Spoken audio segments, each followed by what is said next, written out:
Rico. R-I-C-O, Rico. Little Caesar, that's who. Yeah, you're a big guy now, ain't you, shooting your mouth off in the papers. So I ran out when it got hot, huh? You think I can't take it no more? Well, listen, you crummy, flat-footed copper, I'll show you whether I lost my nerve and my brains. Hello, everyone. This is your boy Groucho. Groucho Marx coming from the Brooklyn Heart, UHF Channel 33 with Mr. Bonejangles here on New Year's Day. And yes, folks, we got a special treat for you. We are going to be showing Little Caesar. Yes, Little Caesar from 1931 from Warner Brothers. And this is like one of the first early gangster films. And this has the great Edward G. Robertson, like we call around here. We love to call him Mr. G. And yes, he is the original gangster. And the special thing about this film, it is released on public domain. Yes, at stroke of midnight on New Year's Day, it is public domain. Yes, finally, anybody can watch it for free, do whatever. And yes, we're going to show it. Hopefully, YouTube won't mind, But yes, we'll be showing it. And after the film, we're going to have the making of Little Caesar and some information about Edward G. Robinson. Hope you enjoyed that. It's right after the feature, so stay tuned. And like we say around here, hope you have a good New Year's Day. Hope you had a great New Year's Eve. And we'll see you all real soon.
How's that? Gotta hand it to you, Rico. The old bean's working all the time. What'll it be, gents? Spaghetti and coffee for two. All right, sir.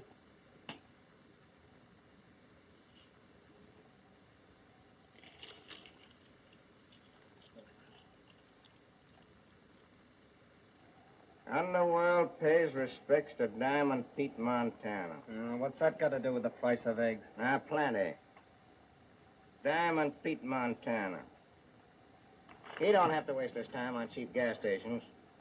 He's somebody. He's in the big town doing things in a big way. Yeah, look at us. Just a couple of nobodies. Nothing. Is that what you want, Rico? A party like that for you? Caesar Enrico Bandello, honored by his friend. Well, I could do all the things that fella does and more. Only I never got my chance. Well, what's there to be afraid of? Now, when I get in a tight spot, I shoot my way out of it. Why, sure. Shoot first and argue afterwards. You know, this game ain't for guys that's soft.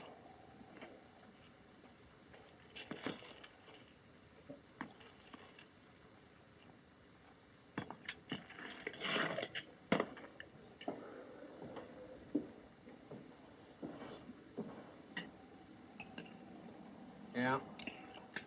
There's money in the big town, all right. And the women. Good time, something doing all the time. Exciting things, you know. Gee, the clothes I could wear. And then I'd quit, Rico. I'd go back to dancing like I used to before I met you. I don't know, I ain't made for this sort of thing. Dancing. That's what I want to do. Dancing. Women. Now, where do they get you? I don't want no dancing. I'm figuring on making other people dance. Oh, I ain't forgetting all about the money. Yeah, money's all right, but it ain't everything. Now, be somebody. Look hard at a bunch of guys and know that they'll do anything you tell them. Have your own way or nothing. Be somebody. You'll get there, Rico. Yeah. You'll show 'em. Joe, this was our last stand in this burg. We're pulling out. Where are we going? East, where things break big.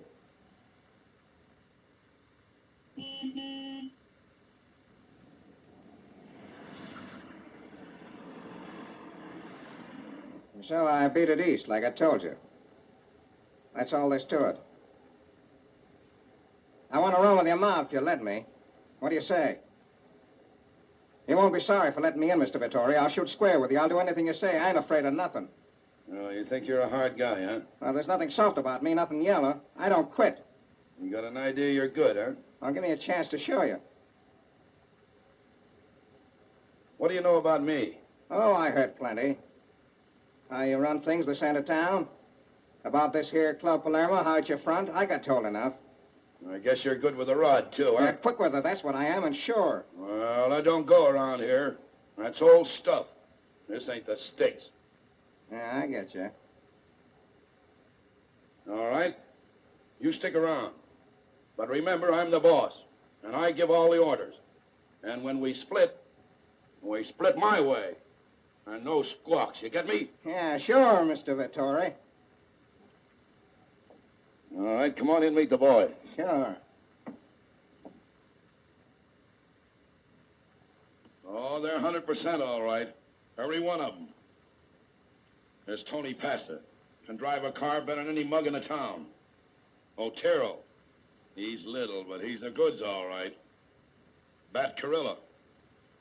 Killer Peppy. Kid Bean. And this one here, Scabby. What a smart guy he is. Boys. Come on, Tony, wake up. I want you to meet a new guy what's going to be with us. This is, Caesar Enrico Bandello. Oh, Little Caesar, huh? Yeah, sure.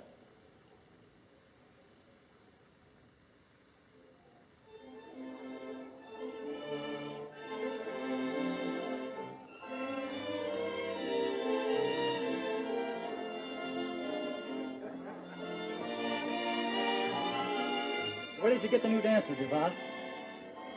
Olga brought them around a few days ago. Not bad. All right. I'll say he is.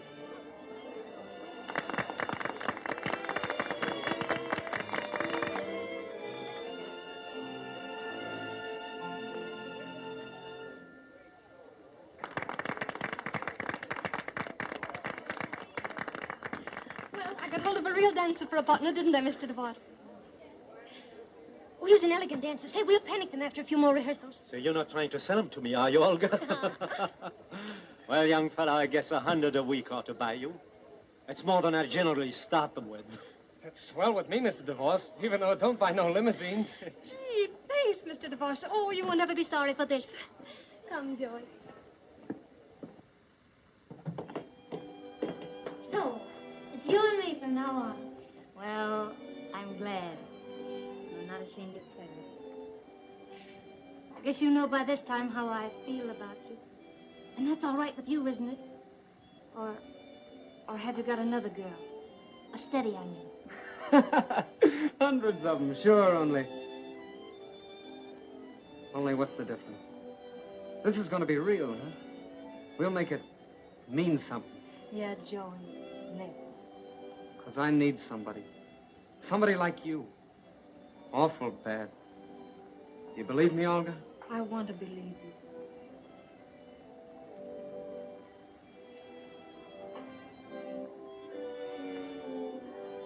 What's that? What you got there, Joe?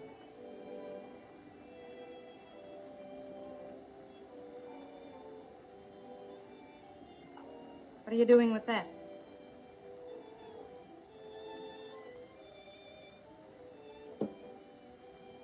Can't you forget you've seen it?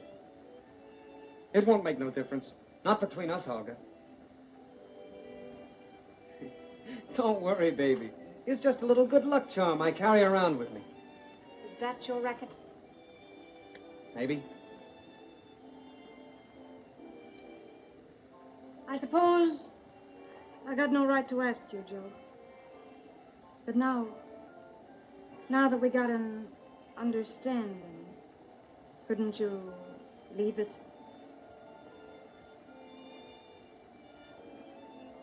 No? I suppose I haven't got the right. What'd be the good of you asking, kid? Once in a gang. You know the rest. I don't want to know.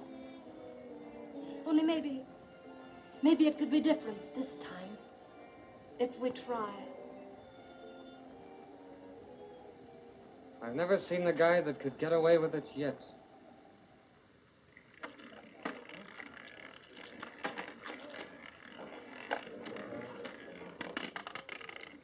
Nice.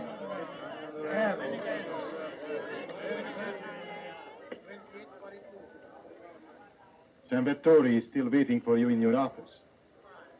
All right, I guess I'll have to see him. I wonder what he wants here.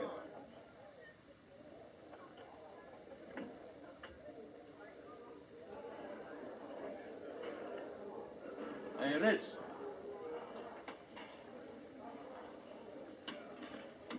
You better stick with me. I'll need you in there. That Salvatore is a no good luck. You said it, boss. But they'll let me go first. Cut that. Hello, Arnie. Surprised to see me in your swell joint? Maybe I won't be, after you tell me what you want here. Oh, I'll tell you all right. Diamond Pete asked me to come up. He's coming up, too. Pete Montana? That's who. Well, if Pete wants you here, it's got to be all right with me. Hello, Mr. Montana. Hello.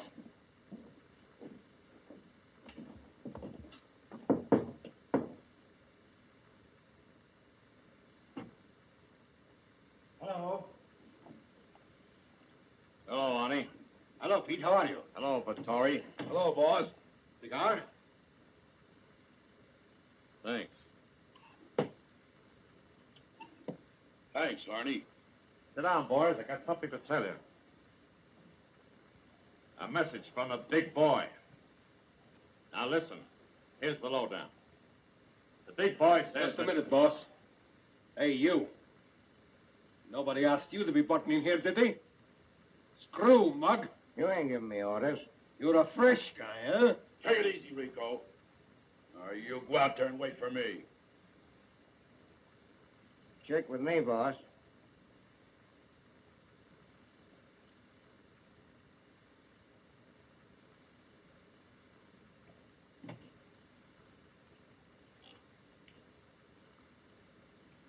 Now listen, boys. Watch this guy McClure, what's head of the new crime commission. He's putting the screws on, and make no mistake about it. Now, the big boy wants me to tell you guys to put the chains on your gorillas for the next few months. Because if any of them go too far, it'll be just too bad. Ah, I never seen nobody the big boy couldn't get to. He can fix anything. That's why he's the big boy. This Board McClure will be pie for him. He'll twist him around his little finger. Don't kid yourself. Nobody's squaring nothing with McClure. Not even the big boy. Small jobs, that's different. We could spring guys for them. But shooting? No, sir. It's guys like this torpedo of yours that cause all the trouble. Oh, Rico? He's all right. He's a little quick on the trigger, but that's because he's new. Yeah? Well, if that's that'll swing for him. If he shoots at the wrong time. Now, remember what I told you. Come on. Song.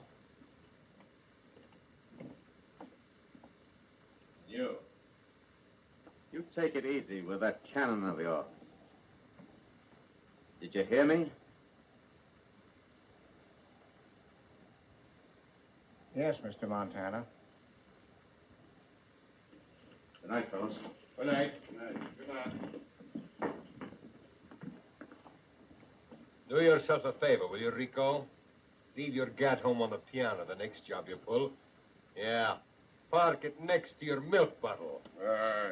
Run your own mob, Arnie. I'll take care of mine. Yeah, I'll park it. I don't need no cannon to take care of guys like you, Mr. Lord.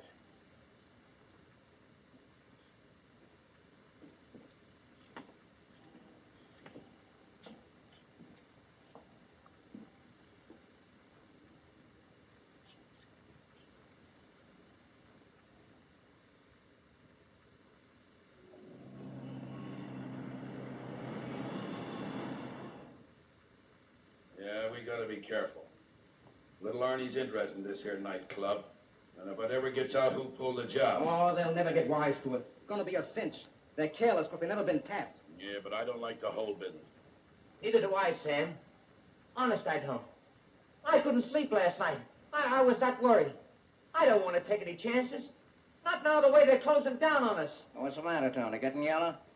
No, but... Gee, none of us want to hang, do we? You'd like to quit, wouldn't you? You'd like to run out on us, wouldn't you?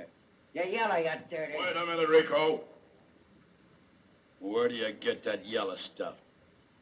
You want to know who's yellow, I'll tell you. Joe Massara. Your pal. That's why he didn't show up here tonight. Joe will be here just because he's I late. know all about that stuff. I'm going to give him 10 minutes more, and we'll see. Hey, now listen, Sam. Joe's all right. He's the best front man in the world. Why, he can go to a swell hotel and order a suite. A suite, and it's all right. Without Joe, we can't pull this job, and you know it. What's that paper? It's this layout I've been figuring out with Scabby. What, this nightclub job? Yeah. Well, let me see it.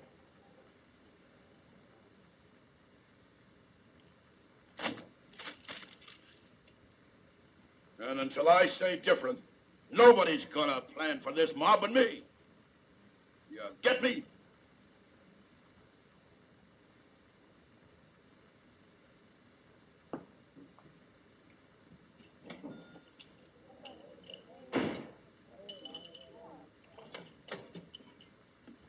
You'll learn. Now, come here, you guys. Now, get this. Hello, Joe. Hello, Rico. Yeah.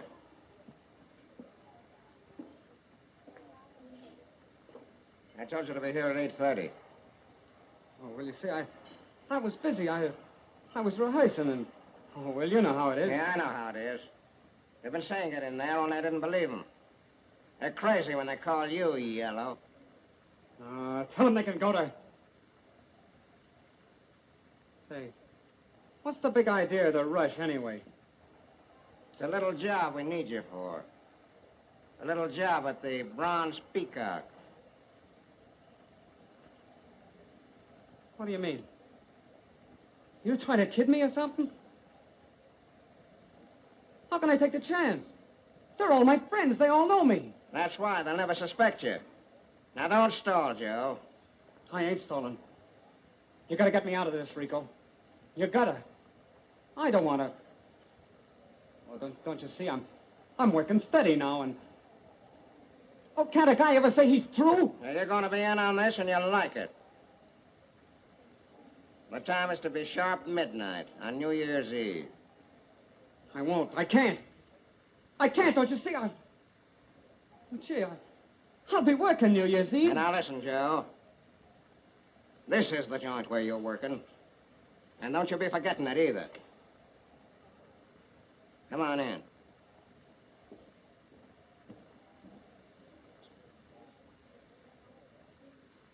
Well, maybe it ain't so hot. Maybe we can't buck little Arnie. I can. You're too good, that's what. Hello, Joe. You were in a big hurry about getting here, weren't you? Maybe this kind of work ain't to your liking, huh? Oh, Joe's all right. He's in with us. Yeah. I'm in with you. Well, let's see now. Here's the way I dope this thing out. I, Sam Vittori, not you, Rico, nor nobody else. That's plain, ain't it? Sure. Only who stands here? You kind of forgot that, didn't you? I'm boss on this job, not you. Right here. Smart guy, Rico. He's got plenty of brains. Tell you, I'm afraid of you. I'm afraid. Oh, you're crazy.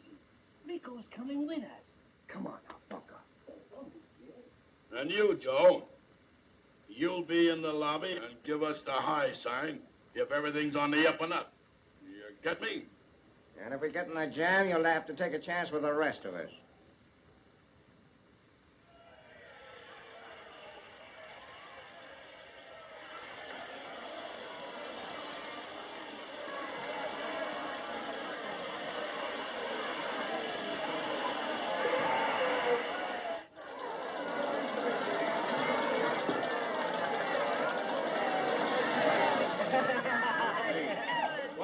Quiet!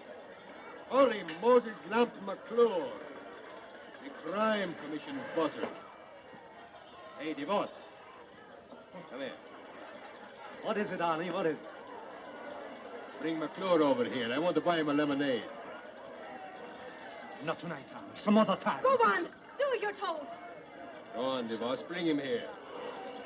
As you wish. Oh, it's the way you see him come over. What can I order for you? Good evening, Mr. McClure. Good evening, divorce. Quite a party, eh? Thank you, thank you. Delighted to have you with us, folks. Good evening. Mr. McClure, Mr. Lodge, a financial backer of mine, would like very much to meet you. May I bring him over to your table? Lodge? You mean the man they call Little Arnie? Yes.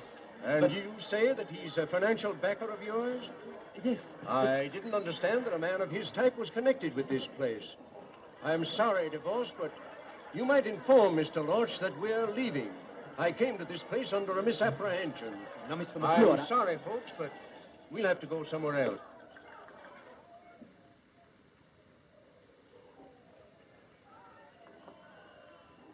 You like my hair this way, Joey? Sure. I used to wear it. Where you going? Just to get a package of cigarettes. Oh, hurry back, darling. It's almost 12 o'clock, and I want to be with you for New Year's. I'll be back in a minute.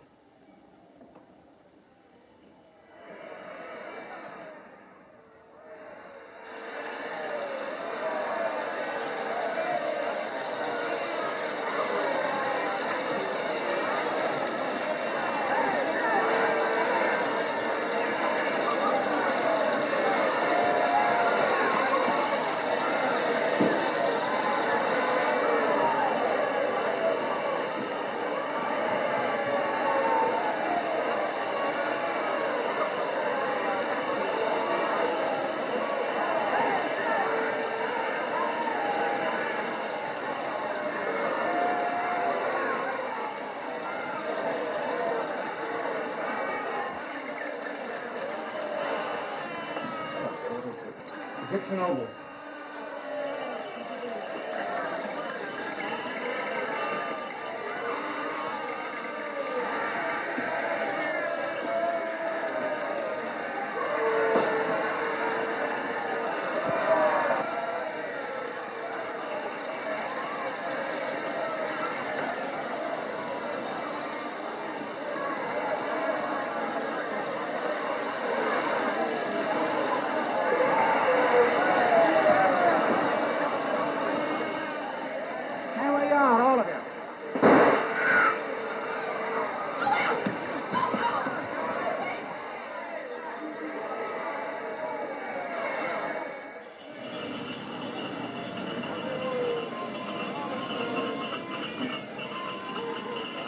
Tony, this ain't no picnic.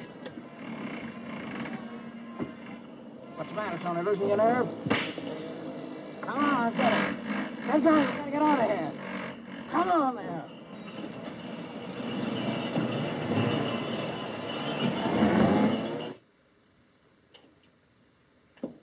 Happy New Year. Why, Joey. Joey. What is it? What's the matter? Nothing. It's all right. The joint's been held up, that's all. Held up. They shot McClure. Joe, Well, now you know. it was you. No. No, it's a lie. You shot McClure. No, I didn't. I swear I didn't. It wasn't me that shot him. It was...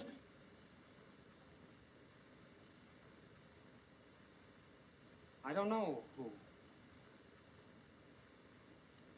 But it's our hips for this job, all right.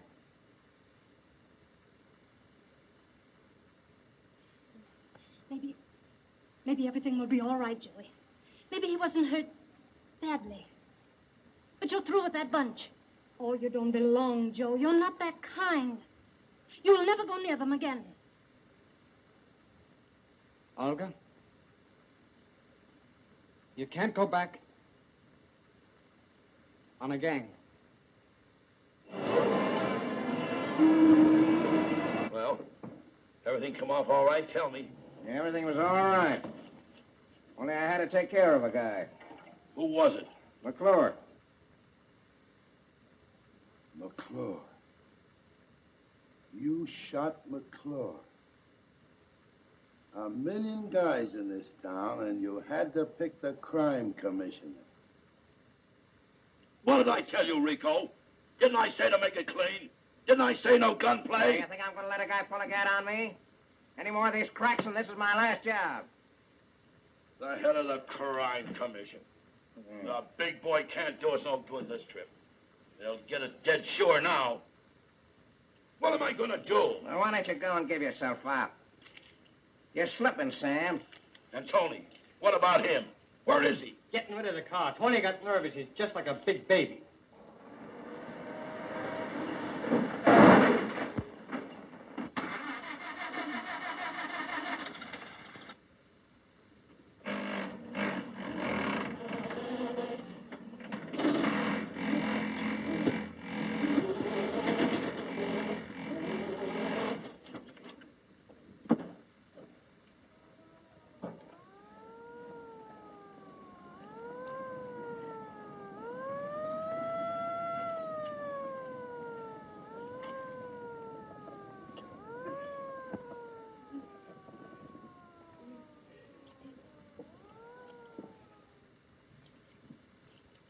What a fine pickle we're in. You and that rod of yours.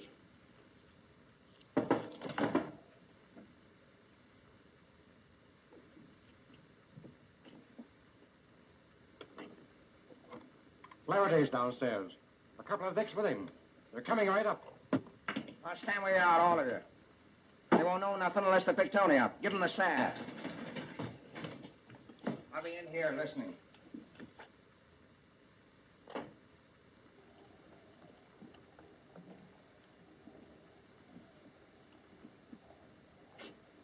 Happy New Year, boys. Say, there's a lonesome touring car down the street.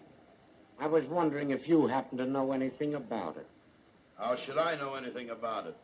Ain't it got license plates on it? Yes, but they're phony. It was stolen on the north side tonight.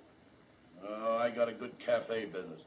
I don't know nothing about automobiles, what's been stolen. Well, you might if some of the bright young men around here had anything to do with it, wouldn't you? Wasn't there anybody in it? Yes, one guy. But not when we got there. He beat it. But we got a good description of him, though. I'm telling you, I don't know nothing about it. Well, come on, fellas. As long as Vitora doesn't know anything about it. Oh, say, have you heard the news, Vitora? No, what? Someone knocked off Alvin McClure over at the Bronze Peacock. McClure? No, that's terrible. Some guys are sure careless with the lead, all right. What a tough break for Arnie. It's going to be a tough break for a lot of birds. Well, so long. Oh, I forgot to wish you fellas a Merry Christmas.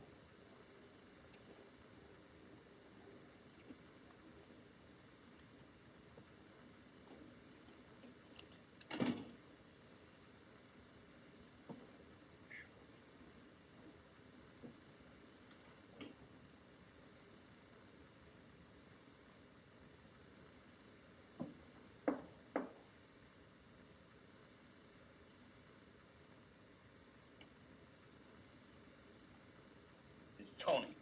I can't figure him. The kid's a great driver. Oh, he must have lost his nerve. I'll take care of him. Now, let's see the color of that money. Yeah, just a minute, Sam.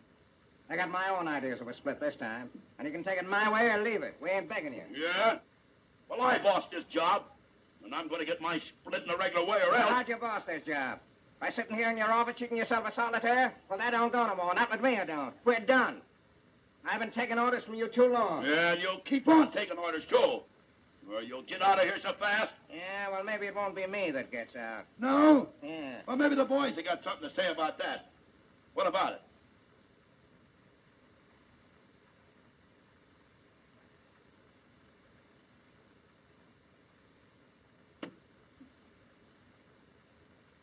So, that's it, huh? Yeah. That's it, all right. Sam, you can dish it out, but you're getting so you can't take it no more. You're through. Well? Well, the split's okay with me, Rico. How about you, boys? No hard feelings, eh, Sam? We gotta stick together. There's a rope around my neck right now, and they only hang you once. If anybody turns yellow and squeals, my gun's gonna speak its piece.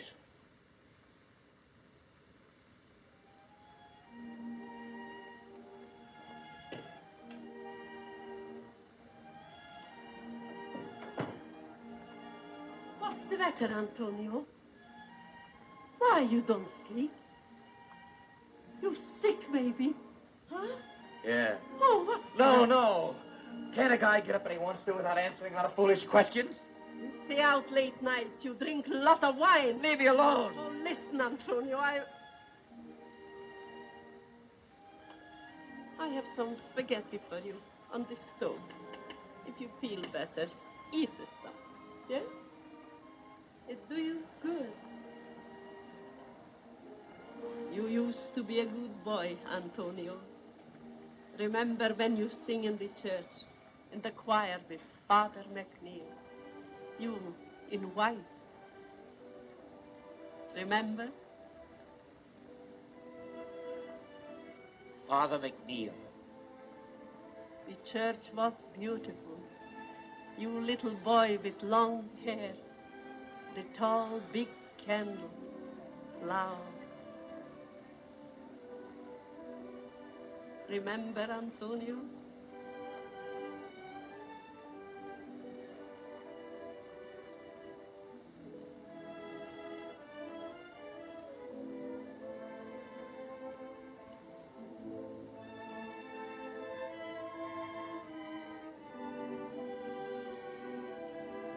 Don't leave me, Marty, you hear? You don't have to go now, do you? Can't you stay a little while with me? Please don't go away. Please. Oh, caro mio, I stay. I don't go home. I stay. Antonio, go home. Oh, my boy. Oh, my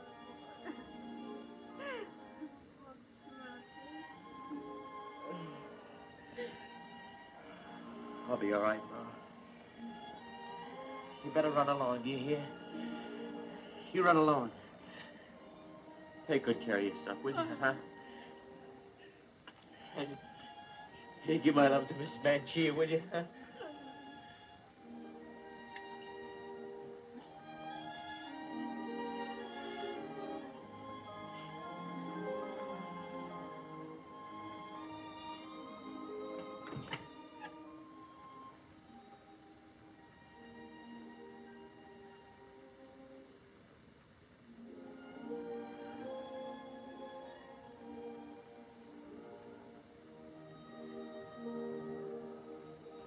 Father McNeil.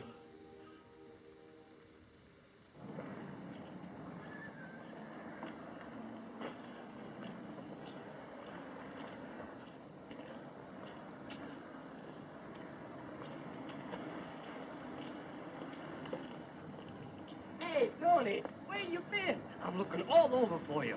Rico wants you to come and get your split. What's the matter, Tony? Don't you want a split? Are you crazy? I'm not crazy. I don't want no split. Listen, Tony. Rico knows you'll lose your nerve. Now, he wants you to be a man. You better not turn yellow.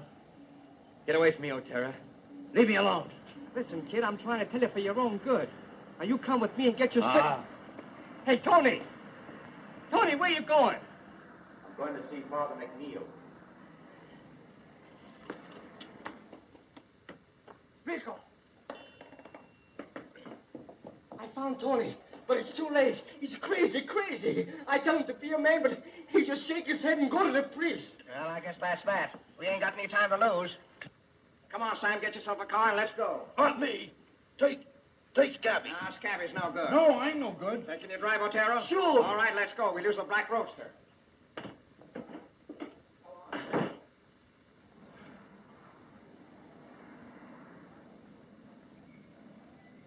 There it is. Tony!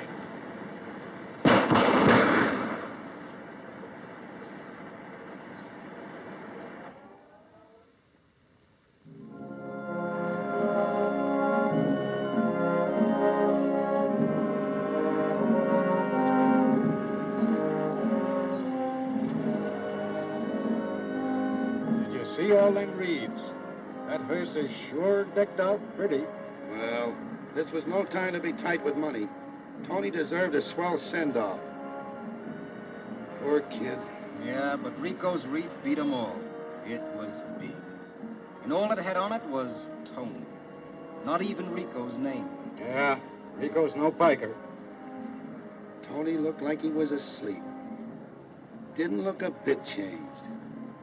Beats me how they do it. Got a match?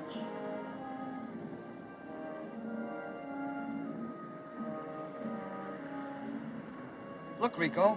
There's Flaherty, the bull. Huh?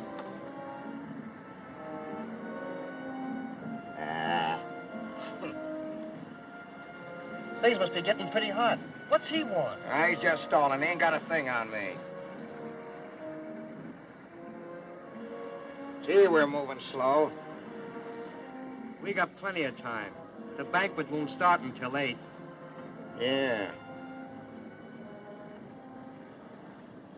Too bad Tony won't be there.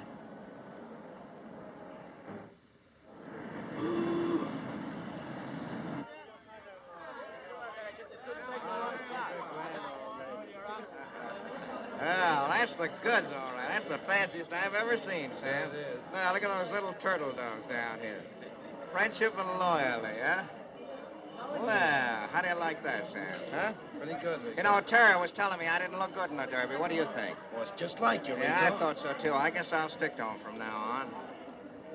Compliments to a true pal, Mr. C. Bandello, from a true pal, Mr. Sam Vittor. Well, that's nice. I appreciate, Sam. That's swell of you. Remember the river? That's good. I used to fight with him That's marvelous. Boy, I want to say, yeah, that's certainly swell of you. You get that? That's 100%.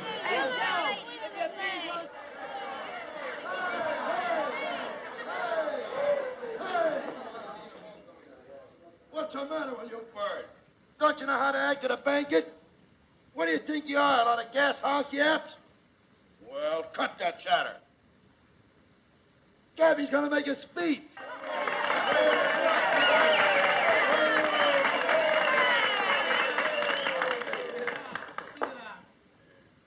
Well, folks, you all know what we're here for. So what's the good of me telling you all about it? Rico here is a great guy.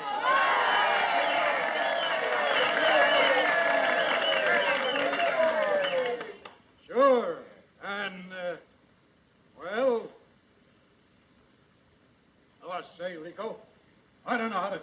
fancy, but this here watch is for you, see? From the boys. Come on, everybody, clap like.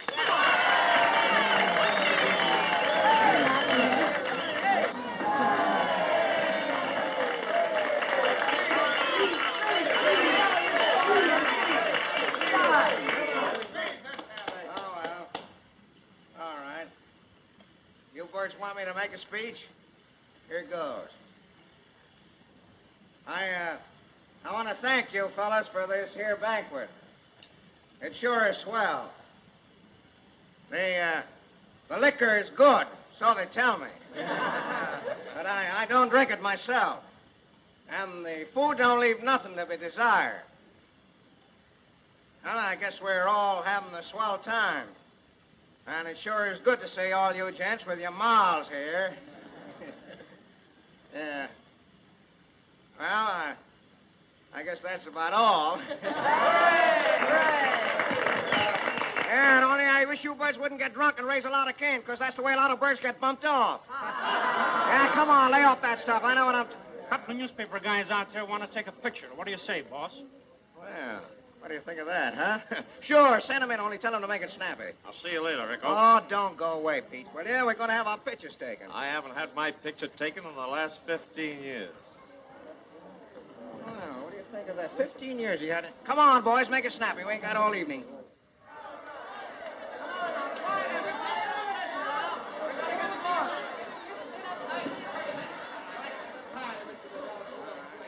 There you are. Now, hold it. Hold it still.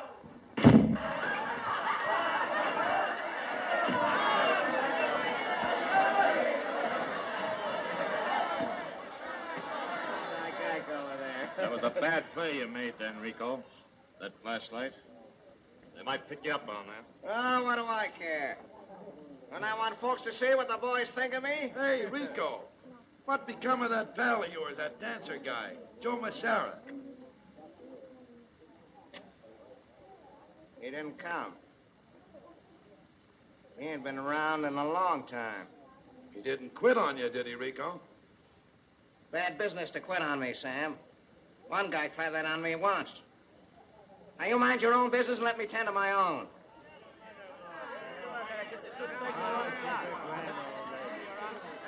What does that bull want in here? I'll show him where he gets off. Careful, Rico. Who invited you here?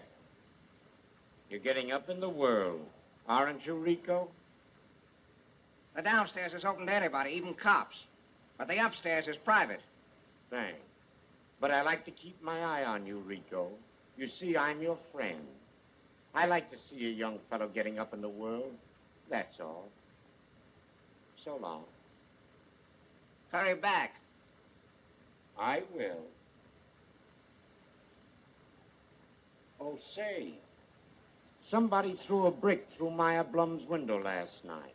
You don't happen to know anything about a diamond and platinum watch that was stolen, do you? If you hear anything about it, let me know, won't you?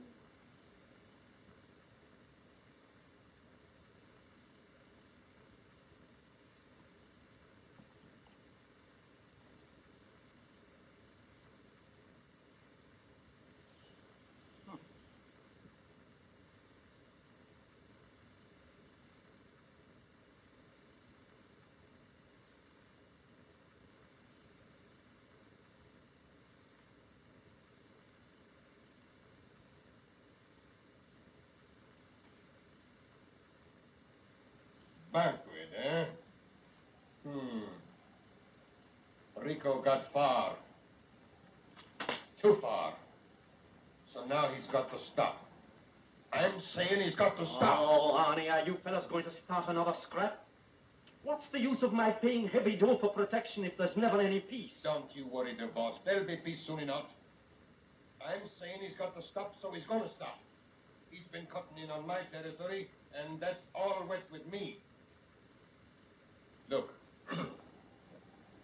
I'm sitting here, see? I'm sitting here quiet, smoking a cigarette, see?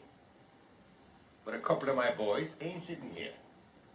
They're out, looking for Rico. And they got their guts with them, too. Catch on? And when they find him, it won't be no banquet that Rico gets. It'll be a wake. Arnie, you know best. I've never met Rico. Help, who's the wait for? Hello, Terrell. This is Joe Massara. Listen, I just found out something. This is hot. Tell Rico to look out. Little Arnie's gang's after him. They're going to put one in him. What's the matter? What is Rico? You got me. He ain't showed up yet. Come on, quick. We got to find him. Yeah, I want 10 of these. Gee, you taking all these papers, Mr. Rico? Why, sure. Ain't I got my picture in them? Yeah. Thanks. That's all right. Come again.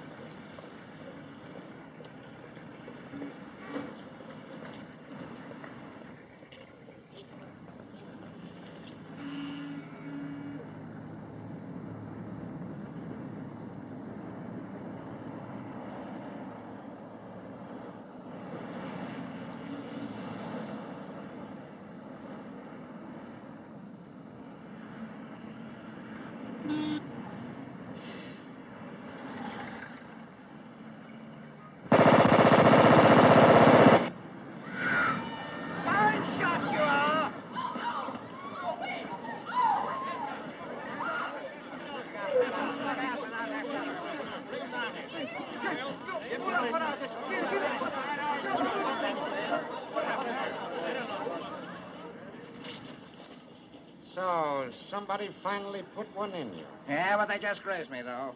The old man will be glad to hear it. He takes such an interest in you. Now, you tell them the cops couldn't get me no other way, so they hired a couple of gunmen. If I wasn't on the force, I'd have done the job cheap. Hey, did you ever stop to think how you'd look with a lily in your hand? No, I never did. I've been in this game a good many years, and I put the cuffs on a lot of mugs. Someday you and I are going to take a ride, Rico. And when we do, I'll have the cuffs on you, too. No buzzard like you will ever put any cuffs on Rico. Come on, boys. I'm going to get that swell-headed mug if it's the last thing I ever do. Want me to phone it? Boss, I'm sorry. I should have been with you. They thought they hit the target, boss, but bullets just bounce off of you. It was little Arnie, Rico. Joe Massara got the tip and called up. We couldn't find you in time. Joe, huh?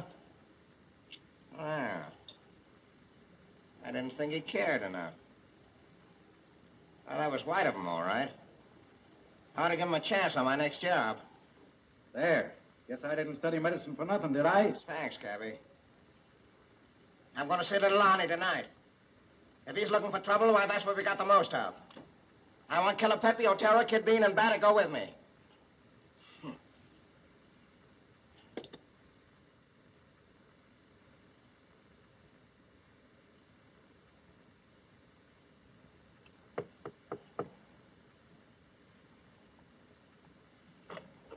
Listen, handsome, open up, or you'll tell nobody nothing, no more.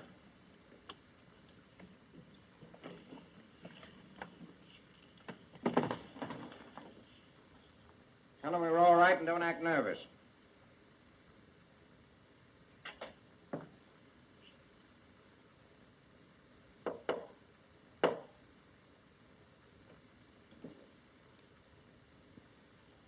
These guys are all right. Come on, stick 'em up. Lock that door. Where's Arnie? In the office?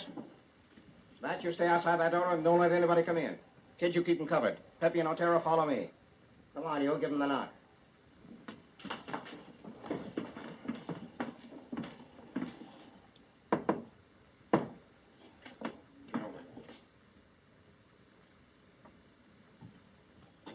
Come on, pull him up. Pull up and keep him up. Come on.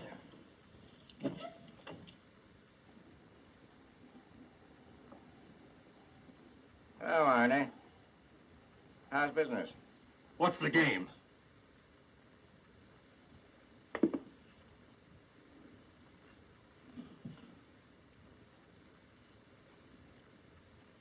I don't know what this is all about, but it's a private row. You guys better beat it. Ain't nobody gonna leave this room. You guys are invited to this private party. Suppose we don't want to stay. And I wouldn't stop you for the world. Only these boys of mine have itching fingers. Sit down, gents. Arnie, you ought to have better sense than to hire a couple of outside yaps. Especially bad shots. Come on, what is it? Let's have it. Arnie, you're through. You hire these mugs, they miss. Now you're through. If you ain't out of town by tomorrow morning, you won't never leave it except in a pine box. I'm taking over this territory. From now on, it's mine. You're growing, Rico. So this is what you've been after all the time, eh? I seen it in your eyes the first time I met you. You're no good, Rico. But if you think you can muscle in on me like you did on Sam Vittori, you're off your nut. I suppose you forgot all about Pete Montana, huh? How's Diamond Pete going to stop me? He may be your boss, but he ain't mine. Sam didn't feel that way about him. Sam knew who gave orders. Yeah, Sam was too soft. Diamond Pete could scare him, but I ain't no Sam. Sam is through. Now you're through, too. Nice stick pin you got there, Arnie.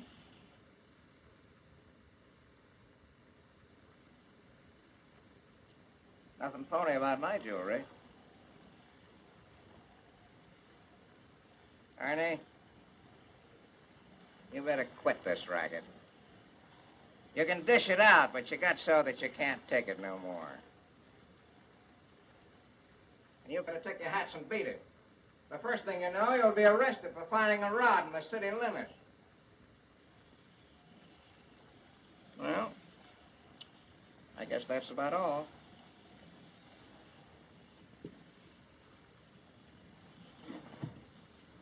Oh, pleasant trip, gents. Come on, boys.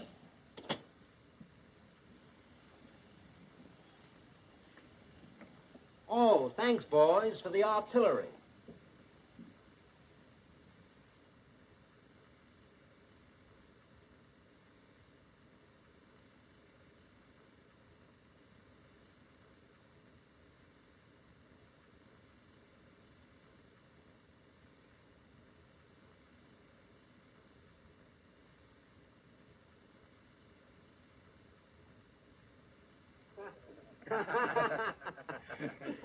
Well, boys, what do you think of it? Great. Gabby, you're in the wrong racket. It's perfect.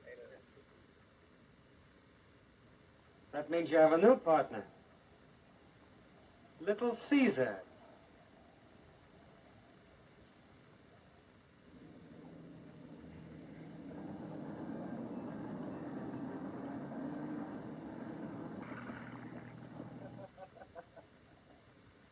Everybody laugh at Scabby's story. Gee, boys, you give Arnie an awful walloping. Rico? Now you're famous. You see, Otero, there ain't no use in being scared of any of these big guys. The bigger they come, the harder they fall. Yeah. I ain't doing so bad in this business so far.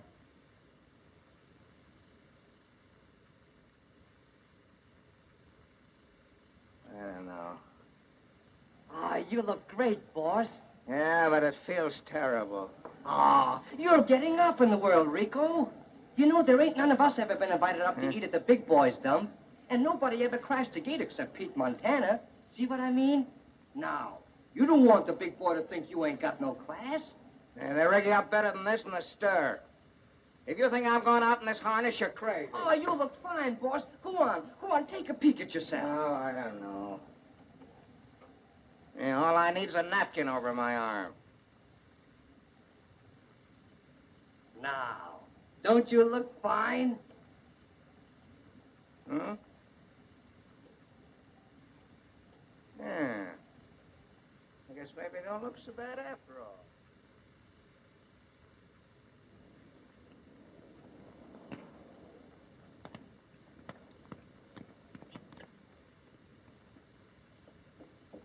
Oh, hello.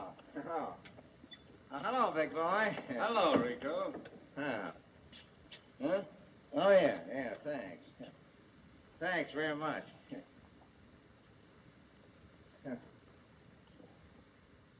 Well, you're rather lit up tonight, aren't you?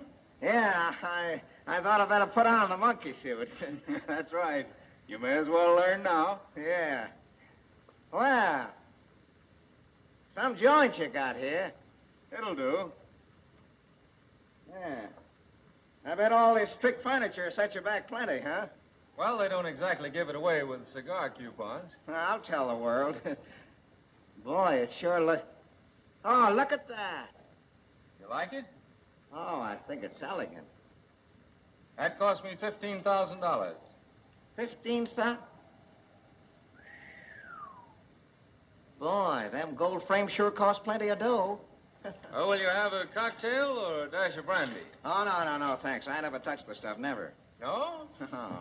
Cigar, then. Oh, yeah, I'll have one of those. Thanks. Thanks very much. Sit down, Rico. Yeah, thanks.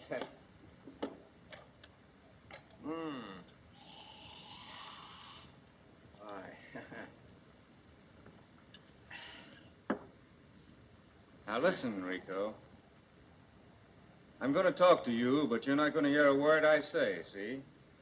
This is inside dope, and if it gets out, it'll be just too bad for somebody. You know me. All right. Get this. Pete Montana's through.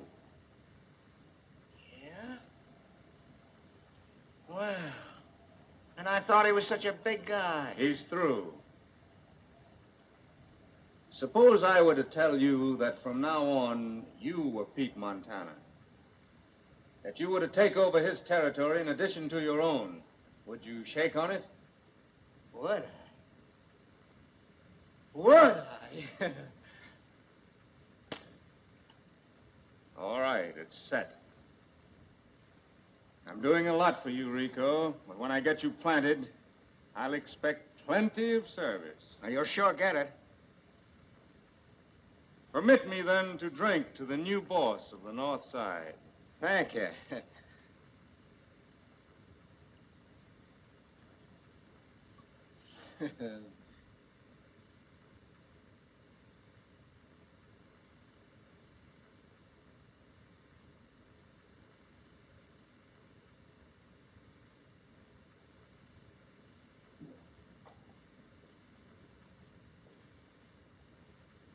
Otero, what did I tell you, huh? I knew it was coming. I knew he had his eyes on me all the time. Now, let me tell you something, Otero. It's not only Pete Montana that's through, but the big boy himself. He ain't what he used to be. Pretty soon he won't be able to take it, and then... watch me. Sure, boss. Pretty soon you'll be running the whole town. Otero, you said a mouthful. There's a guy by the name of Massaro out there. He wants to see you, sir. I'll see him in a minute. Yes, sir. What's Joe want around here? He hasn't been near any of us for months. I sent for him.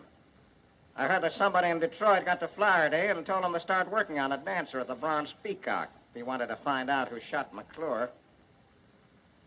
Gee, boss, you're wise to everything before it happens. Yeah, I don't miss much.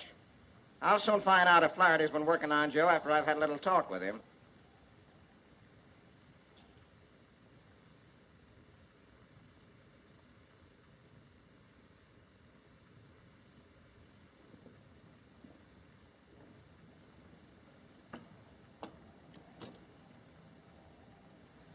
Gee, Rico, what a palace. Oh, hello, Joe. Yeah, it'll do. Well, what do you expect? And I got 20 grand tied up in it? Hello, Otero. How are you, baby? First rate. Sit down, Joe. You sure I'm good enough to sit in such a swell chair? Oh, come on now. Cut the comedy. Sit down. Screw, Otero. I want to talk to Joe private. Sure. See you later, Joe. Cigar, Joe? No, thanks. Well, Will you have a cocktail or a dash of brandy? No, Well, surprised you to hear from me? kinda. I thought it'd be kind of nice to have a little talk together. Like old times. Certainly is nice to see you, Rico. Especially like this. You're looking good. Yeah, you're looking good too, Joe. Living easy, kind of, huh? Not that easy. Dancing's no cinch. Yeah, but you ain't complaining. No. No, I ain't complaining. That's good. Yeah. Dancing's all right for a sideline. It gives you a swell front. But it ain't my idea of a man's game. What's the difference, Rico? As long as I ain't kicking, why should you kick? Who's kicking? Only why should a young guy like you be wasting his time? And I kind of took pride in you, Joe. Brought you into the gang, pushed you ahead. But now you're getting to be a sissy. We gotta go into that again. Can't you just forget about me? No, I don't want to forget, Joe. You're my pal. We started off together, didn't we? Well, we got to keep going along together. Who else have I got to give a hang about? I need you, Joe. I got the biggest chance of my life. The big boy just handed me the whole north side. But it's too much for one man to handle alone. I need somebody to work in with me, a guy like you, somebody I can trust. Can't be me, Rico. I've quit. You didn't quit. Nobody ever quit me. You're still in my gang. Do you get that? I don't care how many fancy skirts you got hanging onto you. That Jane of yours can go hang. It's her that's made a softy out of you. You lay off, Olga, Rico. I ain't laying off her. I'm after her. One of us has got to lose, and it ain't going to be me. There's ways of stopping that dame. You're crazy. Leave her out of this. Yeah, she's through. She's out of the way. That's what she is. You're lying. You wouldn't dare. I wouldn't, would I? I'll show you. Rico, listen. I love her. We're in love with one another. Don't that mean nothing to you? Nothing, less than nothing. Love. Soft stuff. When she's got you, you ain't no good for anything. We ain't out of this yet. And we don't want no softies spilling things. I ain't gonna spill anything if that's what you're scared of. You think I want my neck stretched? Well, you know too much. I ain't gonna take any chances. You're hanging around with me, see? No, I'm not. All right. You go back to that dame, and it's suicide. Suicide for both of you. You stick here.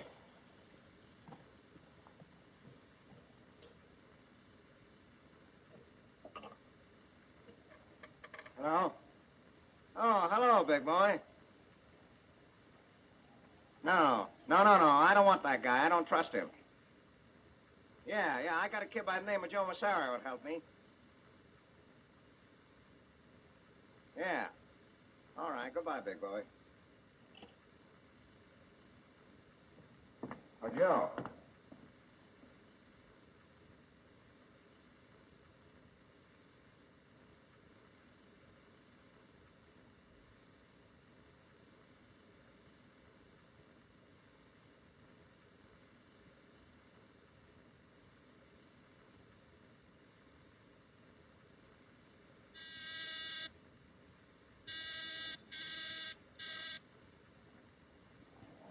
Joe. Olga, we're gonna go. Come on now, hurry. Joe, what is it? What's the matter? What are you standing there for? Didn't you hear what I said? Hurry, hurry! Yes, Joe. Oh, you're ill. Oh, I'm all right. We gotta get out of here. Rico. What did he do to you? Oh, I knew it. Didn't I know it? Rico. He said you and me gotta quit. He'd kill you unless I stuck with him. I ran away. Let's see, we gotta get out of here. Anywhere, any place, out of town, as long as we get away. No.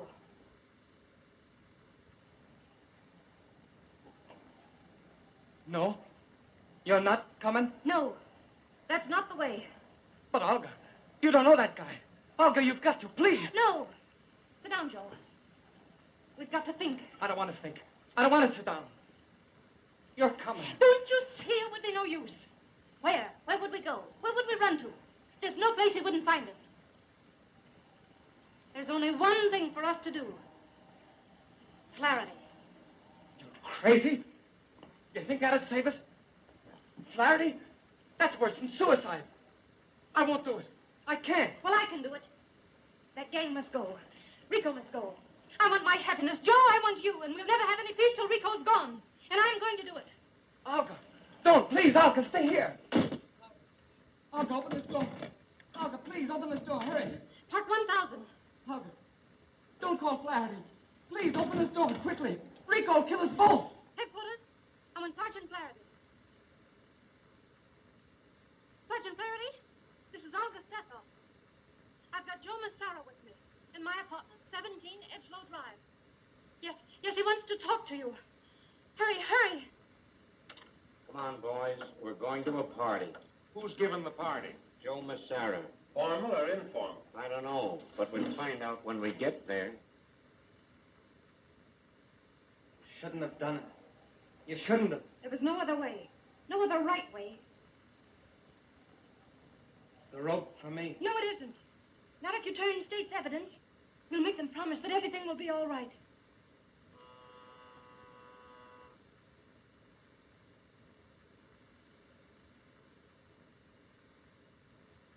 Wait, Olga. Joe! There he is, the dirty yellow double-crosser. Give it to him, Rico.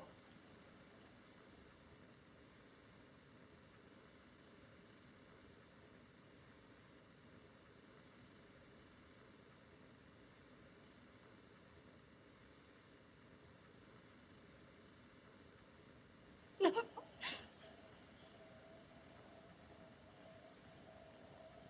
Shoot. Shoot, Rico. Get it over with.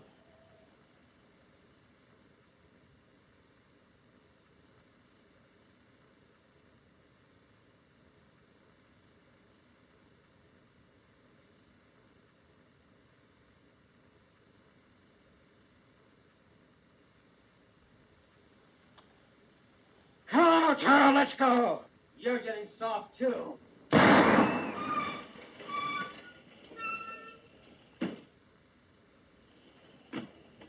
What's the matter with you? Come on. Joe!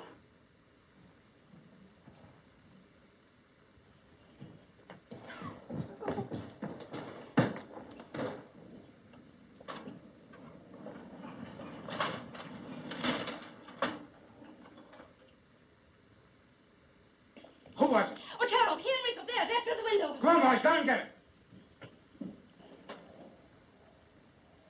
Are you ready to talk now, Joe? Well, I'll talk. It was Rico's gang that held up the Bronze Peacock. It was Rico who shot McClure. That dirty, low, sneaking. Well, Joe will tell you. Ask him. He knows it was Rico. Is that right, Joe? Was it Rico?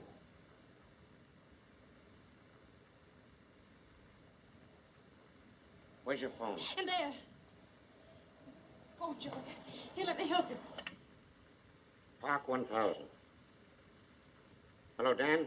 This is Flaherty. Round up that Palermo gang. I got enough on them to use a mile of rope. Shoot the cars right out. And above all, get Rico.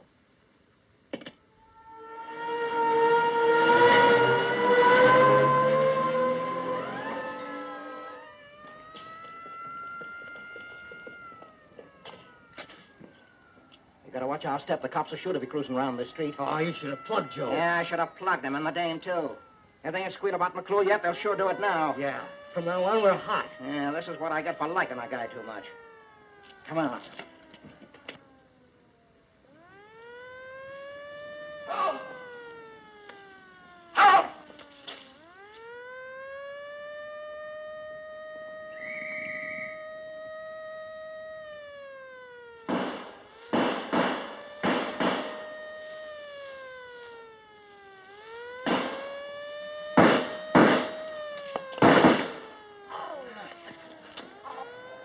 Go on, Rico.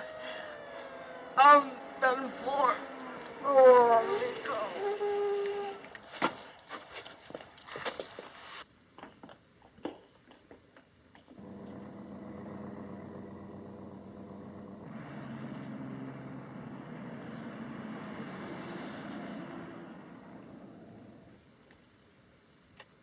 Sam! Joe Massaro. They nabbed him over the McClure business, and he squawked. Rico tried to get him. Now they're after him. They got Otero. Otero? Sam, don't you get me? What are you sitting there for? What else can I do? I can't run now. They'd get me anyhow. You're out of your head. Come on, get up. Let's beat it. No use.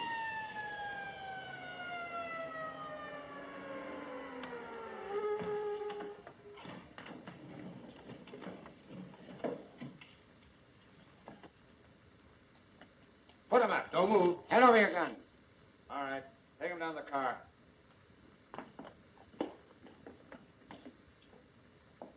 You better give up, Sam. Drop that gun before we start shooting.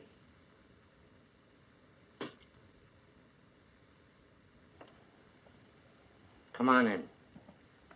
Get on your feet and put your hands up. Put the cuffs on him. You ain't got nothing on me. Nothing but the bracelet. And we haven't got a thing on Rico either. He's next.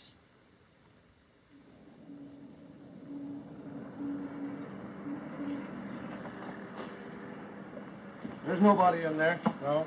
Well, listen, Ma. If you see Rico, you'd better let us know. Quick.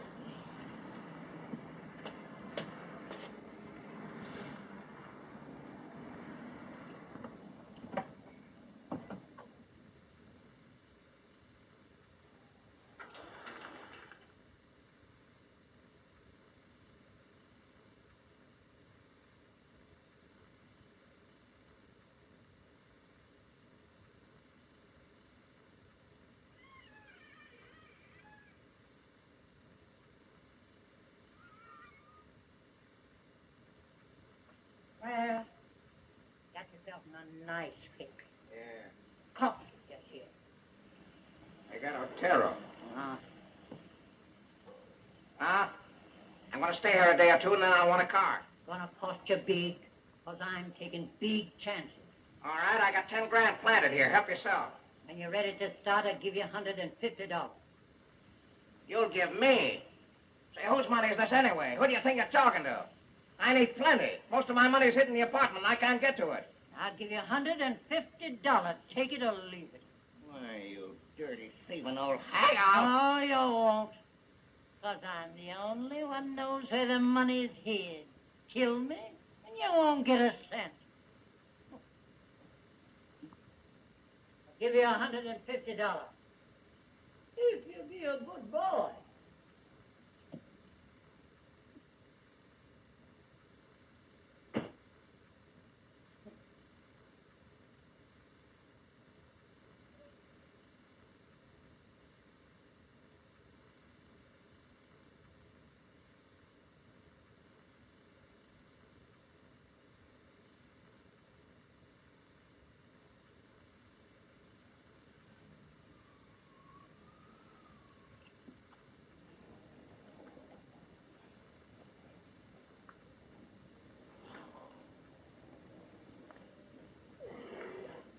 He was mean, Sam Vittori was. So now he's got what was coming to him. What does it say in the papers? Former gang chief faints on scaffold. After a futile battle in the courts, Sam Vittori, former gang leader, today presented a pitiful figure as the hangman's noose was placed around his neck.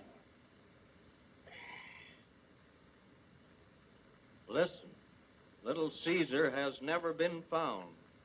According to the statement of Lieutenant Thomas Flaherty of the Homicide Squad, little Caesar, the once swaggering braggart of the underworld, wilted in the face of real danger and showed the world his cowardice. Flaherty stated further that little Caesar has contradicted his oft-repeated boast that he could dish it out and take it, too. When a real crisis arose, Rico couldn't take it. Flaherty ended his interview by remarking, meteoric as was Rico's rise from the gutter, it was inevitable that he should return there. Well, just the same, he was the real leader of that gang. Don't you believe it. Rico didn't have the nerve, and he didn't have the brains.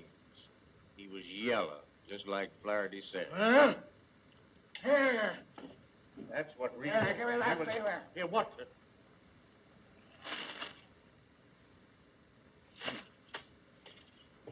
What's the matter with you?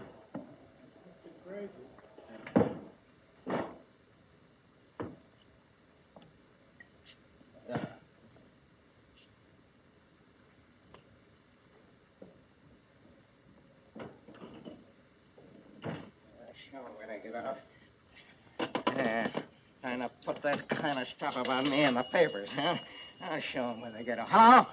Hello, listen, I want Park 1000. Yeah. Well, I can't take it no more, huh? I'll tell that guy where they... Hello? Park 1000? Get me Flaherty and get him quick. Sure. Just a minute. Tom. Oh, Tom.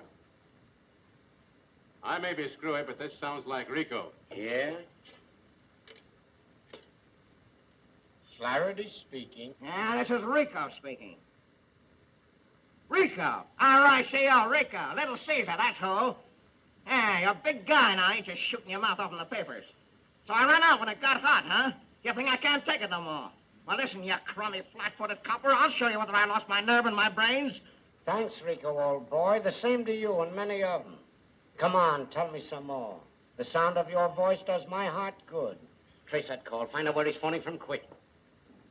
Uh-huh. Say, why didn't you come to Sam's next stretching party, Rico? It was a big success. Funny guy, ain't you, Flaherty? Well, you ain't got much longer to laugh. I'm coming after you, see, and I'm going to put one in your dirty hide for every line crack that you made about me in the paper, see? I'm going to show you who's going to finish up in the gutter. I'll show you. We've missed you, Rico. The town has been nice and quiet. I'm putting on weight. River, 6547. This is Rico speaking. Clubhouse down at 4th and Commercial. Rico. R-I-C-O, Rico. Little Caesar, that's who. You have to start running, see, because you're all through. Call up the papers and tell them that, you rotten, dirty line copper. I knew we'd hear from that guy if I kept giving it to him in the papers. The conceit of that guy. Yeah, they'll have to build him a special noose to get that swell head of his through. Well, wish me luck.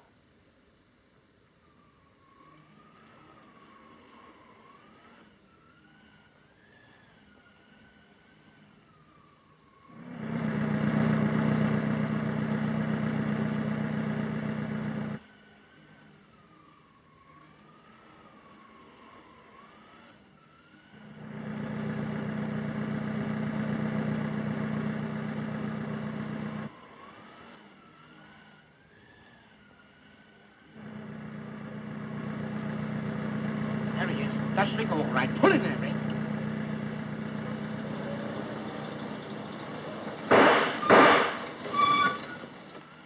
You better give up, Rico. You haven't got a chance.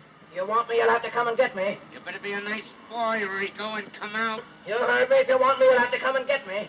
I'll be with you in a minute. Give me that chopper.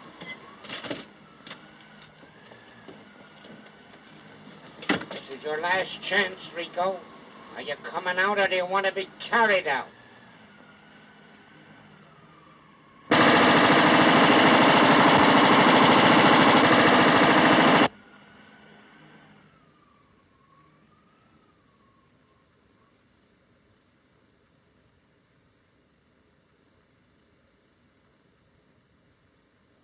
Well, Rico, it looks like you and I are going to take that little ride together. No, we ain't. I told you no buzzard like you will ever put any cuffs on me. You should have come out when I told you to, Rico. Mother of mercy. Is this the end of Rico?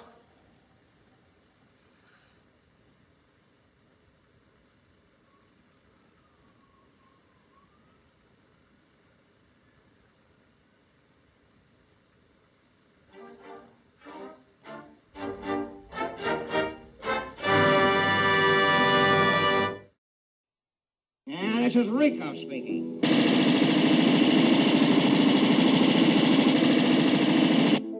R-I-C-O, Rico. Little Caesar, that's who. Little Caesar is a gangster story about the rise and fall of Rico Bandello, Chicago criminal.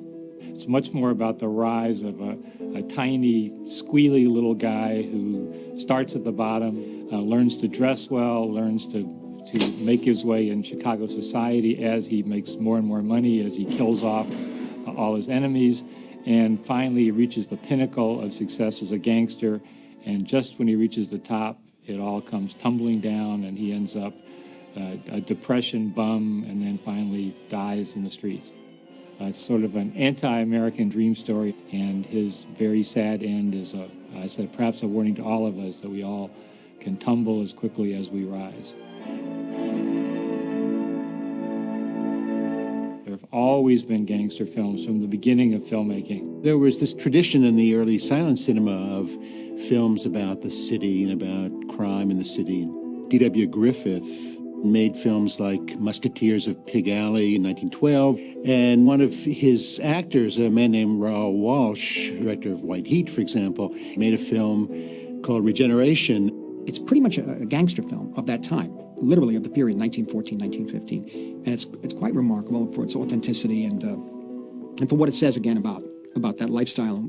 Then, of course, after World War I, when amendment to the Constitution banning the sale of alcohol started the era of prohibition in the 1920s, and people who couldn't buy drinks legally began to buy drinks illegally. There were speakeasies in the cities and all around the country. You could not go in and buy a drink officially. Of course, everybody was drinking and everybody was in these little speakeasies.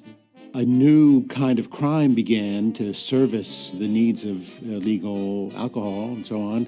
And gangs in Chicago, the famous Al Capone and his compatriots there, became very powerful and successful. And this was a wonderful world if you were a criminal. And of course, Little Caesar was a criminal, and that was his business, was the bootleg world. Yeah. I ain't doing so bad in this business so far. Some people see the story as an allegory about business, that Little Caesar, in a way, is a kind of really grotesque version of the American businessman who all through the 20s thought that we're just going to get richer and richer, and the stock market went higher and higher. And of course, in 1929, the stock market crashed. Black Tuesday, October 29th. Confusion spreads through the canyons of New York City's financial district, and men stare wild-eyed at the spectacle of complete ruin. Little Caesar's made in the end of 1930, and it's a period of when we're deep into the Depression. And of course, with the Depression, there was a much stronger sense that the country was going out of control, so to speak, that people were getting more desperate. People were suffering so badly from the Depression that they had to blame it on something, on someone. So we have a cultural situation in America. And of course, the media come in, newspapers, and of course, the movies. You guys are invited to this private party.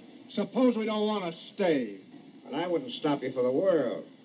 Only these boys of mine have itching fingers. Sit down, gents. There undoubtedly were people that cheered Little Caesar on. I mean, there were people that followed the real-life adventures of John Dillinger and Bonnie and Clyde and cheered them on because they saw them as anti-establishment and fighting back against those unseen powers that had thrown the country into a rather deep depression. If you ain't out of town by tomorrow morning, you won't never leave it except in a pine box. I'm taking over this territory. From now on, it's mine. Warner Brothers was a different type of cat than any other cats in Hollywood at this time. When you take a look at the studios during this classic period, they all more or less fall into a type of realism that I call romantic idealist realism, except for Warner Brothers. Well, Warner Brothers alone of studios was this brave, courageous place that had stories about waitresses, stories about taxi drivers, and stories about little thugs trying to make it in the inner city. Warner Brothers turned its attention to people outside of societies, like outlaws and gangsters. We had two people at the studio in particular, Jack Warner, who ran the studio, and the VP of production at this time, Darryl F. Zanuck, who were very, very fond of this sort of arc of the topical gangster. The two earliest pictures in this collection, Little Caesar, Public Enemy, both had the advantage of having Darryl Zanuck in an overseeing role, And Zanuck, early in his career, spent a lot of time paying attention to detail. Darryl Zanuck was a young man at the time. He was in his 20s. He was in touch with the trends in society, so to speak. His stuff for the pulps and for the movies was topical. It was happening. If you're going to write about the common man, people who are recognizable to the audience, you're going to write what they know. They know the headlines of the paper. Little Caesar is a movie based on a famous novel by W.R. Burnett, who lived in Chicago and knew everything about the local gangster scene. And the person who lorded over Chicago, of course, at this time is Al Capone. Now, Al Capone is extremely interesting in terms of the history of gangsters because he is the most public of all gangsters. He is a person who went out and talked to newspapermen, who went out to restaurants, who was quoted in the newspapers, who had his picture in the paper, a very visible kind of gangster. Gee, you taking all these papers, Mr. Rico? Why, sure. Ain't I got my picture in them? Yeah. Thanks.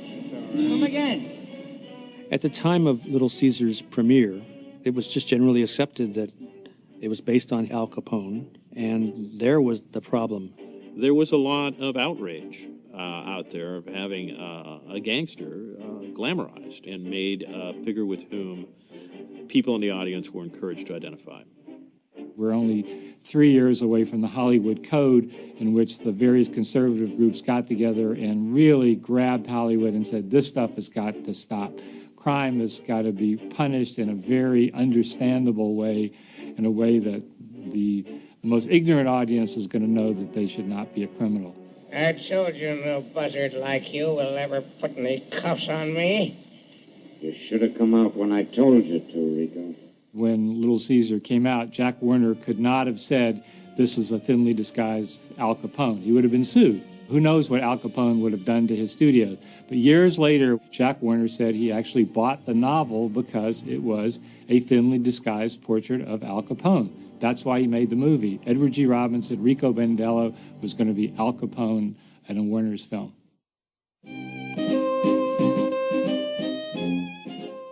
There are two stories of the casting of Edward G. Robinson as Rico Bandello. Now, Jack Warner says that Mervyn LeRoy, the director, had no interest in Edward G. Robinson for the role, but wanted this guy, this little-known actor, a guy named Clark Gable, to play the part. And, of course, Jack Warner said, that's ridiculous. He can't play Rico. And the reason is not that Clark was a bad actor. Clark Gable had big ears. We can't have a big-eared Rico Bandello. There's a different story from Mervyn LeRoy. He says he never intended Clark Gable to play Rico. He actually wanted him for the best friend part of Joe, which actually makes a lot of sense. But instead, that was Douglas Fairbanks Jr. But the same answer came from Jack Warner. The word from Jack Warner is that big-eared Clark Gable was not going to be in this picture. So poor Clark Gable had to go other places. He ended up at MGM, and the rest is cinema history. You go back to that dame, and it's suicide. Suicide for both of you. You stick here. Edward G. Robinson had already played a gangster at Warner's in 1930 in a film called The Widow from Chicago. So it's possible that Jack Warner found his Rico by simply looking on the Warner's lot.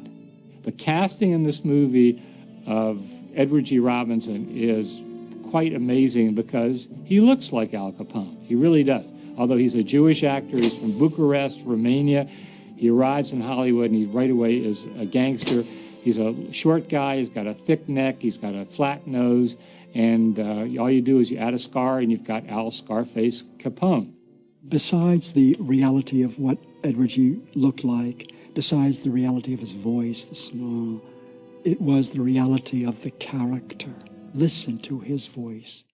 I told you to be here at 8:30. Oh, well, you see, I was busy. I was rehearsing, and... Oh, well, you know how it is. Yeah, I know how it is.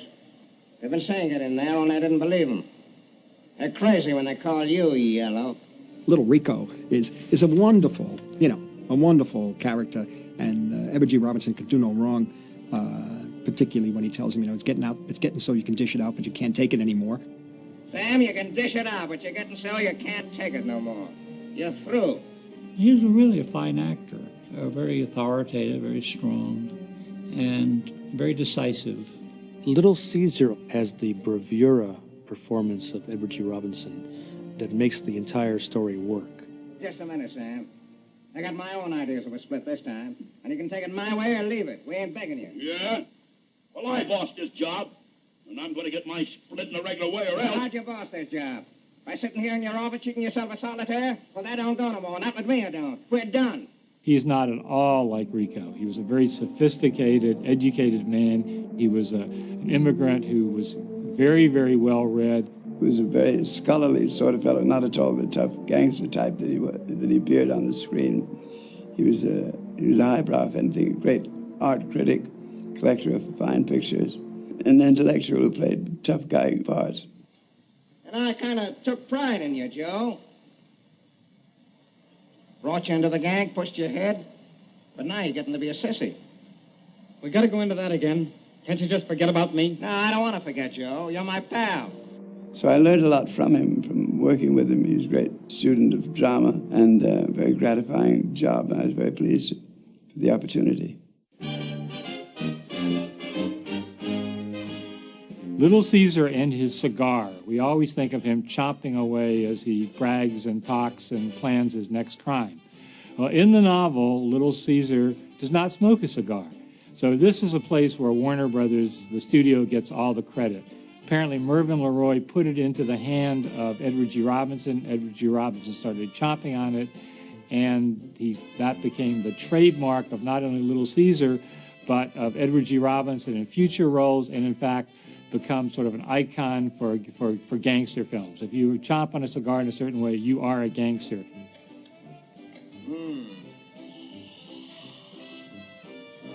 In his hand, it becomes, as Freud would say, more than a cigar. It becomes a sign of authority, of aggression, and of his new kind of swagger as a gangster character.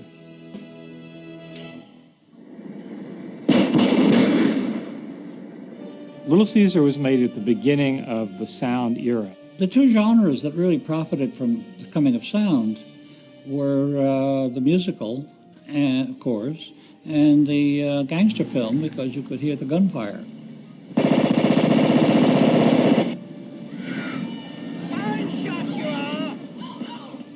Noisy kind of stuff, and it's a perfect world for Little Caesar. It really couldn't crystallize as fiercely as it did if it wasn't for sound on film.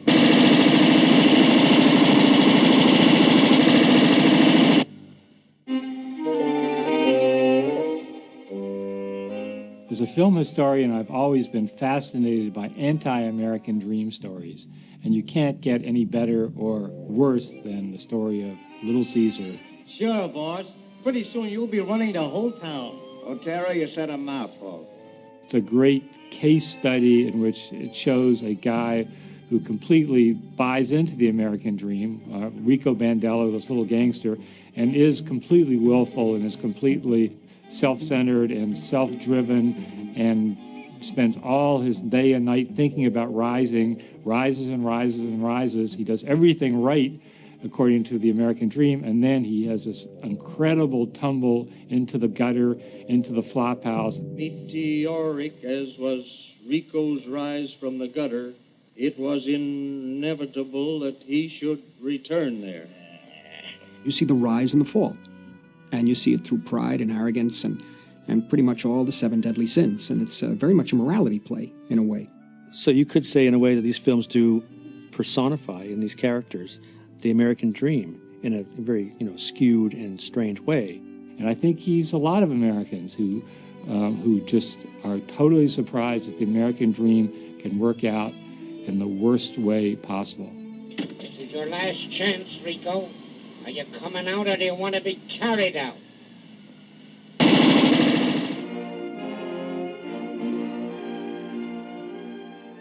Seemingly, there were two ending shots of this movie. One in which Rico says, "Mother of mercy, is this the end of Rico?" Another version in which he says, "The mother of God, is this the end of Rico?" They wanted to use Mother of God. Can this be the end of Rico?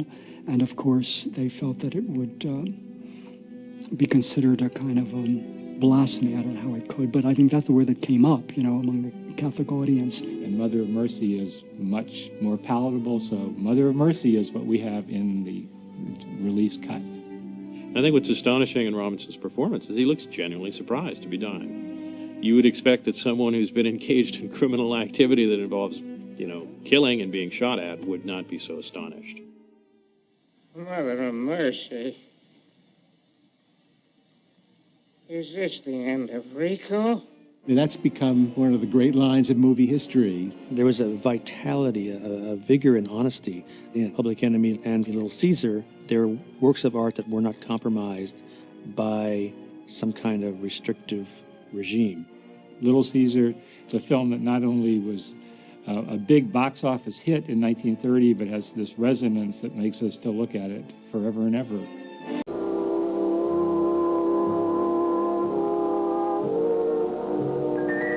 This seal is a symbol of good television. KTUL-TV observes the high standards of programming and advertising recommended by the Television Code of the National Association of Broadcasters. Channel 8 welcomes your comments. Write anytime to KTUL-TV, Box 8, Tulsa, Oklahoma. This is television station KTUL-TV, Channel 8, Tulsa, Oklahoma, owned and operated by Lake Television Incorporated, transmitting on microwave transmitter WBE 731. We sincerely hope you have enjoyed today's programs. KTUL-TV pledges continuous service to our community with television programs that entertain, inform, and educate. We seek to serve the public needs by offering assistance to representatives of all community activities. And if we may help your organization, please let us know by contacting Betty Boyd, KTUL-TV Public Service Director. Now, on behalf of the management and staff of KTUL-TV, we wish you a very pleasant good night and good morning.